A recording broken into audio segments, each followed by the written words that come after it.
Hello everybody and welcome to my channel, The Gentleman Reviewer. So I've been having a couple problems with my phone, switched over to my wife's phone. Hopefully it starts working because my phone's been cutting off at like 32 seconds for some reason. Alright, so let's get going on this. Today I've got a pretty classic fountain pen that I'm going to review for you guys. It is the TWSBI Eco. First off, I really hope I'm saying that right. I hope it's not like TWSBI or something like that. It's how you're supposed to say it. I tend to hear people saying TWSBI, so I'm going to go with it. If I'm wrong, please comment below and let me know. I always like learning and figuring out if I'm doing something wrong. So, the reason I wanted to get this pen and review it is because I've seen it consistently as, like on a variety of different blogs, as one of the best ones under $50, one of the best introductory level fountain pens, one of the best at this cost bracket for a piston filling system. And so with those three things, I thought it would be a really interesting pen to review. And so I've had the chance to use it for a couple of weeks at this point. I think I filled it up and I've been switching between this, one of my retro 51 fountain pens, and the Lamy Safari for the last couple weeks, primarily using this one. And so I've had a good chance to use it quite a bit. I've filled it with the Pelican, I forget what it's called right now, their ink. I'll try to pull it up while I'm talking, but I filled it with their ink and that's the only one that I've used in there, and I've really enjoyed it. So sorry, I'm typing and trying to find the ink. I've used the Pelican 4001 bottled ink in royal blue for this one. Really nice ink. I've really enjoyed it. I'm going to start doing some ink reviews as well on this blog. Alrighty, so right out of the box, I really enjoyed the look of this pen. I really liked the transparent blue, the hexagonal, I forget what this is called, the plunger operator, I guess, and the cap. I really like the sharp corners on it, and it just looks good. Like, you get the facets as you turn it and it reflects light differently. I don't know how well you're able to see that on the camera though.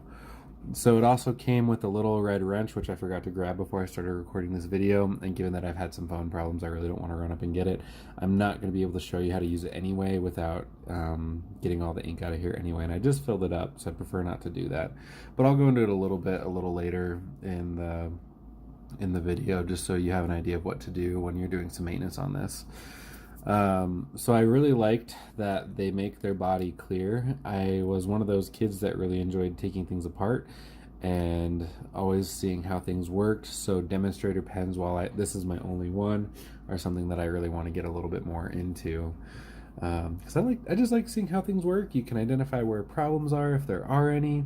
And just, I don't know, it's just interesting. I enjoy it. So although I don't like taking my pens apart, one of the first things I did with this when I got this was take it apart. Like I said, it comes with a little red wrench and some silicone grease that you use to lube the plunger up. So to do that, you're actually going to turn this counterclockwise, which will put the plunger down, and it will lift the blue or whatever color your pen is up a little bit, exposing a little thing in there that the wrench fits into. You'll then take the wrench on here, and then counterintuitively you'd think you'd go counterclockwise to loosen it up, but to loosen it up you're actually going to go clockwise, and that's going to be able to take this whole plunger system out of the pen. And when you do that, it's recommended that you don't do it right off the bat, because it's set at a good depth and distance. I had a really hard time getting it back to where I could maximize ink capacity, because you actually need to screw the plunger back in to the pen, to the whatever this is called right here in the pen, and it took me like 5 or 6 tries to get it to where it would come up far enough that I could maximize the ink capacity, but also go down far enough to fully empty the contents of the reservoir and get as much ink as possible in there. So let's go into a little bit about this pen. So starting at the back, like I already discussed this part and how you operate it. So here you'll also find a rubber ring. You'll also find another rubber ring down here. So while this one acts as a seal to keep your ink and the nib wet and keep it from drying out, this one is just good for posting the pen and keeping it on there securely. So you gotta push it in a little bit and you'll see how it had a little bit of resistance. It's a pretty long pen. I think it's 6.6 inches posted. But given its lightweight, you know, it's comfortable to write with while posted. I don't often write posted because, you know, I always put the cap back on when I'm done writing a sentence or something like that, because otherwise the nib will dry out and then I have the hard starts. But like I said, the pen body itself, it holds quite a bit of ink, 1.76 milliliters, which is, I mean, the average ones, like when you're getting a converter or an ink cartridge, are somewhere between 0.5 and 0.75. So it's more than twice, not quite 3 times as much ink as you would find in a standard converter or cartridge. So it's a ton of ink. It's gonna last you quite a bit of time. I've only filled this up twice. Once when I first started using it a couple of weeks ago, and then once a couple of days before I did this video. So it'll last you quite a bit of time, and I write not a lot, but it's a decent amount. The body itself and a majority of the pen, except for the parts in here, obviously the metal ring right here and the clip, are all made of acrylic or resin. It feels like plastic. I honestly don't know what the difference is between any of those. One of the websites I found specifications on said acrylic, one said resin, so I just want to include both. If they're the same thing, great. I'm just not very good at stuff like that. So continuing down the body of the pen, you find the threads, which the cap screws into. It's advertised as being about 1 turn to get the cap on the body. Mine is a little bit closer to 1.25, somewhere between 1 and 1.25. But continuing down, you then reach my favorite feature of the pen, the grip. So it's a conical shape, which then tapers in, let's see if I can get it to focus pretty well, which then tapers in a triangular shape. So that's awesome for grip, because especially if you're new to fountain pens, let's get it focused again, because you're always going to be holding it in a way where the tip meets the paper at the correct angle for writing. If you have the standard tripod grip, it fits it perfectly. I tend to hold my pens like this, but even then it still fits my grip very well and keeps the tip at a very good writing angle. Yeah, I forgot to mention the rubber seal down here. I've never had so its purpose is to keep the nib wet, keep it from drying out while it's in the cap. I've never had a hard start with this pen after pulling it out of the cap. So it works very well. My only concern would be, you know, if this is a pen that I have for a very long time, rubber tends to degrade, and I wonder if it will keep up. So we'll see. Maybe I'll do a 10-year review if I keep doing this blog that long. So finally, we reach the tip, or the nib. So this is stainless steel on the Eco, much like the Pilot Metropolitan. They're going to be, they're both, if I remember correctly, TWSBI is a Chinese manufacturer or Japanese, and Pilot is made by one of those 2 countries as well. So the nibs are going to be naturally a little bit smaller than the American counterparts for fine, extra fine, and all of that. So I got an extra fine, I believe. Yeah, I prefer extra fine. And I've found that it's never been scratchy, even on some cheap paper. I mean, I noticed a little bit of feedback when you get the really, really cheap paper, which is pretty common with any fountain pen.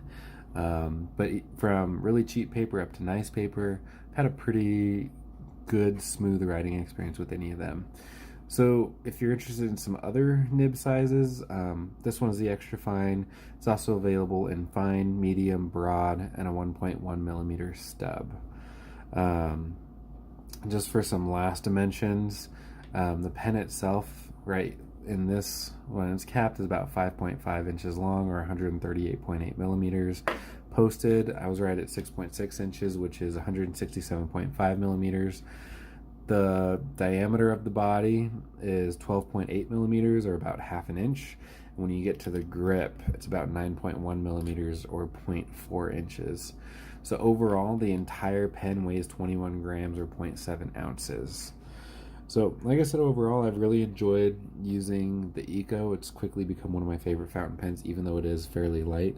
As I've said in multiple past videos, I prefer my pens to be fairly heavy with a strong leaning towards brass pens. I just like the extra weight. It feels good in my hand. And before this video gets too much longer, let me quickly do a quick writing sample. I've been doing quite a bit of posts on my blog with this pen, so I'm not worried about doing it too much.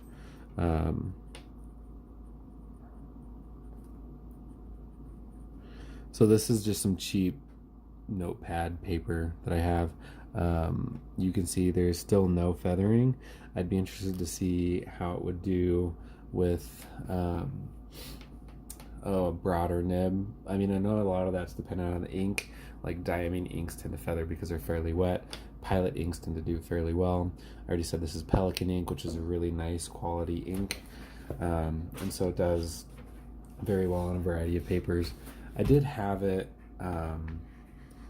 what's it called? I did have it feather on a Field Note notebook that I had, which when I posted on my Twitter, Field Note commented and said it wasn't theirs. I got it with my Flint Leather Company, and they're like, Flint Leather Company only uses the real Field Book or Field Note.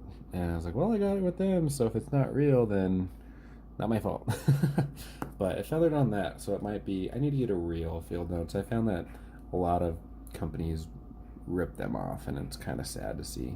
So here's a sheet of paper that I've tested quite a bit of other pens on, and you would have seen in some of my other videos.